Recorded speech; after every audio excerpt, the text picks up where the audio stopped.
Hi everyone, welcome back to my channel. Welcome to Nina's Chelsea Corner. If you're new round here, Chelsea beat Brighton 2-1 away at the Amex to find their way into top 6 again. Not so bad for a mid-table team who we had no absolute expectations for even securing Europe this season. A lot of us gave up months ago, but somehow 5 wins in a row. It's actually insane to think that we're having a good end to the season.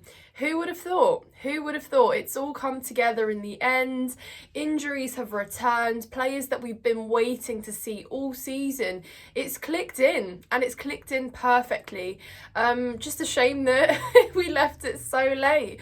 But that is just such a great way to move into pre-season. There's so much to be happy and excited about. There's a smile on our Chelsea fans' faces again. So again, not such a bad season when you look and take into context how much change and how much differences and how much changes in the lineup we've had, and players out, and Pochettino not knowing what to do with substitutions and players in and out constantly, with now actual options off the bench, players giving it their all, showcasing quality on the score sheet, fullbacks assisting. It's just really clicked in. So yeah, thanks Chelsea, I guess. I'm sure you Chelsea fans are thrilled. If you are a rival fan, did you expect this? Let me know in the comments down below. I'll be keen to find out. But let's get into the game, because again, we looked bright, we looked alive, things were happening, we were managing the game well, even towards the sort of last 10 minutes when we had a really nervy, kind of dramatic end to the game. We didn't give in. Obviously we conceded, but that was inevitable after some chaos caused in the name of Reece James, which we'll get into, but this is going to be a positive review. I really have not much to complain about. We will obviously talk about the hot topics of VAR and the red cards as well, and the not given red card as well, in my opinion. But this will be a positive review, guys. It's literally the penultimate match review. I have complained so much this season. I've been scrutinising, I have been condemning, I have been criticising. This is where I just get to enjoy the performances, and obviously one to go. Bournemouth Sunday, Stamford Bridge. We will be there. We'll make it special if we can win, and if somehow Tottenham can lose to Sheffield United, we are looking at a potential 5th place finish. Which, yeah, I'm sorry if you ever thought this, fair play to you, but I cannot say I expected this or I even thought this would be possible. But you know what they say, there's somehow always a light at the end of the tunnel, and we've been in the tunnel all season, and somehow we found our way out. But anyways, guys, let's get straight into the game. I basically saw the lineup and I was a bit disappointed to not see Thiago Silva, purely because I just want to enjoy every last second of him playing at Chelsea. I hope he plays against Bournemouth on Sunday for longer than just 5 minutes. Some of you might disagree, but for me, purely selfish reasons, I just want to see him play. Truly gonna miss him. The goodbye is impending, but again, I said I'd keep it positive, so we're not going to talk about that. But yeah, I thought we set up great. Obviously Malo Gusto coming in, Trevor Chalobah moving into his centre-back role. I thought that was quite a nice switch up. I thought it meant that we had a lot more kind of experience as well, in terms of Trevor Chalobah's played for Chelsea for such a long time. Yeah, we haven't seen him, but you know, he's been there in our toughest days under Tuchel. He's been there and he has performed. He's had kind of an awful year, I'd say, been mistreated at times, injuries come into play, but Trevor Chalobah showcased his quality last night. In my opinion, one of the best players on the pitch. He was just insane, timing tackles well, not giving into you know, sort of like tricks and flicks and stuff that Brighton players showcased against him. He was very composed and he, yeah, showcased experience. He's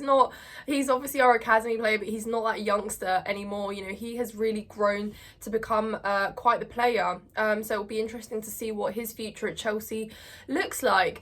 But yeah, I thought we had a lot of solidity on our back line. I thought defence looked well. Even our midfielders and our forwards were tracking back and defending, and that's another sort of quality to our game that has really improved.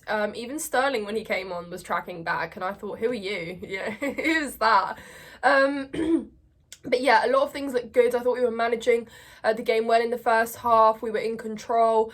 Brighton did look quite sharp as well, though, I must say. They had, a good press. That is also a really hard press to resist, and I thought we did well on the most part. They obviously had a few chances themselves, but yeah, I thought we defended well. And when we won the ball, we tried to transition as quickly as possible. Crosses were getting whipped in, and then Marc Cucurella, again, just talking about players that we didn't really anticipate having a good end to the season, actually unlocking and seeing exactly why we paid the fee that we did for them. He was getting booed left, right and centre every single time. At one point I said to myself, okay, this is actually, from the Brighton's home end, you're committing here to the boos. And clearly Cucurella responded in the best way possible with a goal contribution. I thought it was a brilliant cross in from the left side.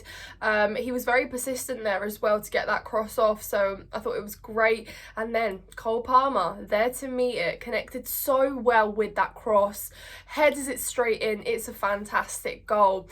Penalty merchant, do they call him? Well, I wouldn't say so. Cole Palmer, again, our saving grace. And I think the turnaround in Chelsea's season can literally be pinned down to Cole Palmer as well, in my opinion. Yes, collectively, maybe Pochettino also has helped and changed a lot of aspects to our game, but Cole Palmer has literally been the one player that has contributed so much to this team, that has imagine a season where everyone around him has been performing and playing to their level. How many assists he'd have, how many more goals we'd have as a squad.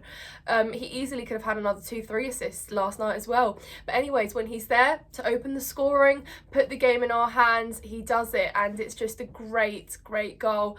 Again, not enough nice words to be said about this player. He's quite special, isn't he? And yeah, we get to call him ours. I'm so excited. I keep saying this every time, but so excited to see him ball out next season when everyone else hopefully is going to be balling out on the same level. So yeah, really great. 1-0 up, and the atmosphere changes. I think the away fans were great, so big up to everyone that went. And yeah, we managed to actually manage well. And then of course the game was this before or after the goal? Sorry guys, the chronology to this match review isn't great, but I just wanted to talk about the Lamptey on Mudryk situation, because yeah, so with the overturning of the penalty decision on Cucurella, that was fair enough. VAR did their job well. That is, I thought to myself, okay, that is literally when you use VAR correctly, and it actually does you more good than harm, because again, that wasn't a penalty. The on-field decision was that it was, and then VAR overturned it, and then we weren't given a corner. Anyways, though, you'd think that in a situation like that where a player literally has to come off, full concussion, literally, where it's not even a substitute, we're allowed to make another extra substitute, because obviously the new rule is that if someone gets concussion, they're allowed to obviously be substituted. It's like a free sub, whatever, and then doesn't get reviewed, nothing like that. But then fast forward later, we see a red card given for a situation that was in no way, it was silly from Reece James, not excusing it, it was stupid, and I'm sure that he regrets it, but it didn't cause any danger to the player in terms of concussion or anything like that. But yet a player in the first half coming off with such an injury that could potentially be very threatening to a physical condition literally doesn't bat an eyelid, the ref. So those are the decisions where you think, well, yeah, what is VAR's job? So that was horrendous. I thought officiating, if it's going to be consistent, if you're going to be consistent with VAR, then fair enough. If you're not, then let it go. Just let it go. It's actually ridiculous. So yeah, Paul Mudryk comes off. Lamptey gets away with it. No problems there apparently whatsoever for the refs, which was interesting. But yeah, again, like I said, I want to keep it positive because it ended up not harming us in any way.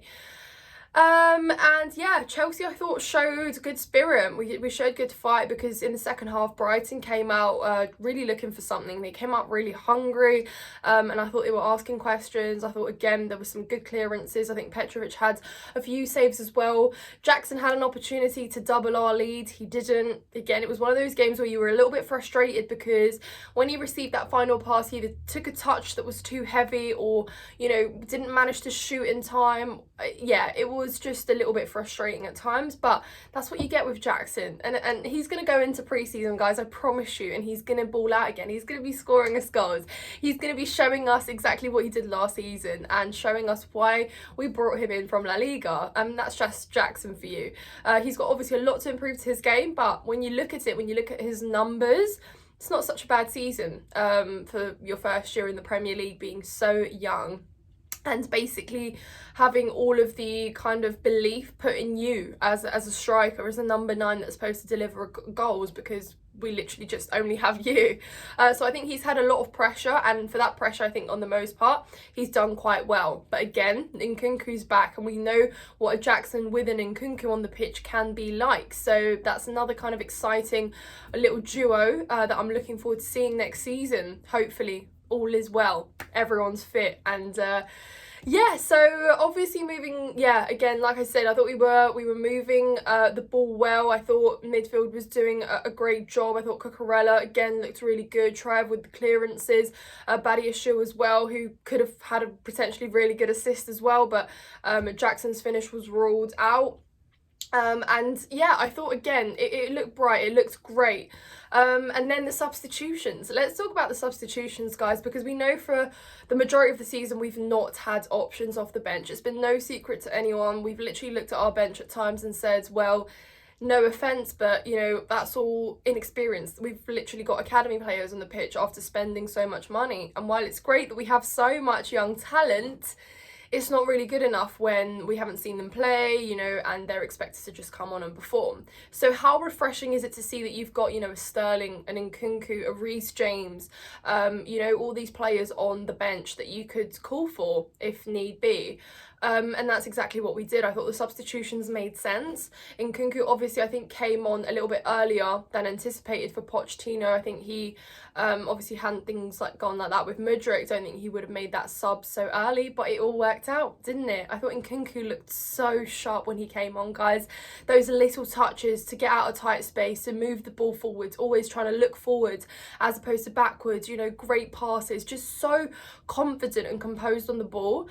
I just can't help but think, and I'm sure you all agree, what this season would have looked like for Chelsea if Nkunku had been fit. And I'm so happy that he managed to score in a game where we actually won, where it actually mattered and we could celebrate his goal. Unlike all the times he came on, well, the few times he came on this season, scored a goal where it didn't even matter because the game had gone by the time that had happened.